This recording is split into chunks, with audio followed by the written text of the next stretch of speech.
Hello there.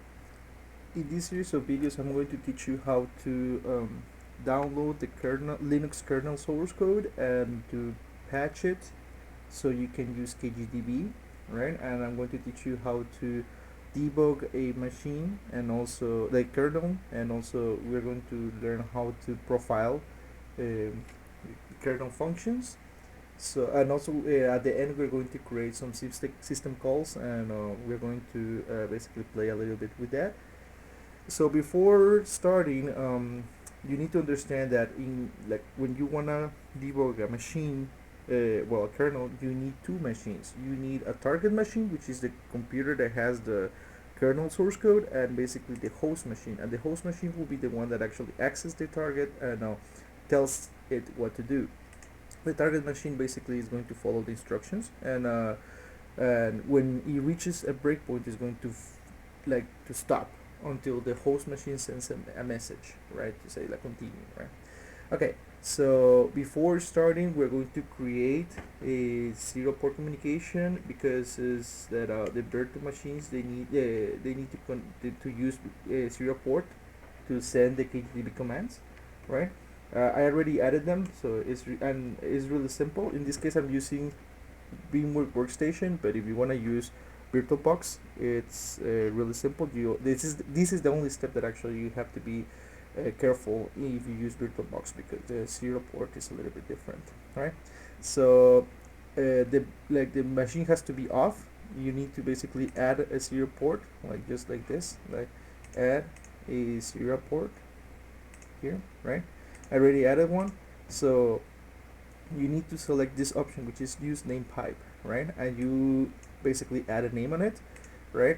And for the target machine, you have to be careful that actually this option says like this end is the server and the other end is a virtual machine, and you have to click on this one, ELCPU on poll, right? And for the host machine, well, this is on, but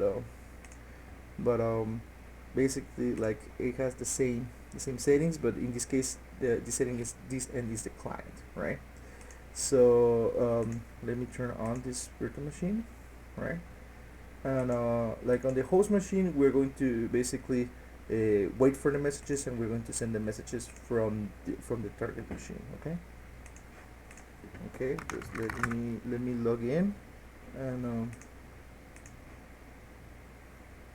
by the way, I'm using Ubuntu 16, right? So uh, I'm using Ubuntu 16.4, right? And these commands and basically all these steps from these tutorials, they apply also to Ubuntu 18 or Ubuntu 20, right?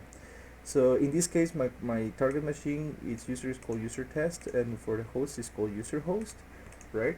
So after adding the serial ports, I'm going to basically send some messages. First, we're going to like let the okay, we're going to basically let the the machine to connect to the serial port and wait for the messages. First I'm going to access as root. Oh, sorry. And then I'm going to basically wait for the messages using this port, right? So right now it's waiting. And in the target machine, what I'm going to do right now is just basically send the message, right? So I'm also going to connect as root, and then I'm going to basically send a message, right? Target, for example, like this, and we're going to send it to the same port, right? And now in the host machine, there you go, test from target. Okay, so a couple of things. First, you need to be careful that actually it is like this, TTY capital S1, also here, right?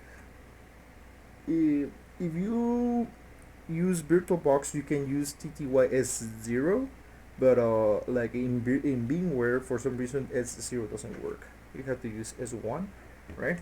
And after we're done with this, what we're going to do is just basically enable the SSH server, right? Just before doing this, like if you can basically also, let me open that one so you can just look at this one here. If you can run an update,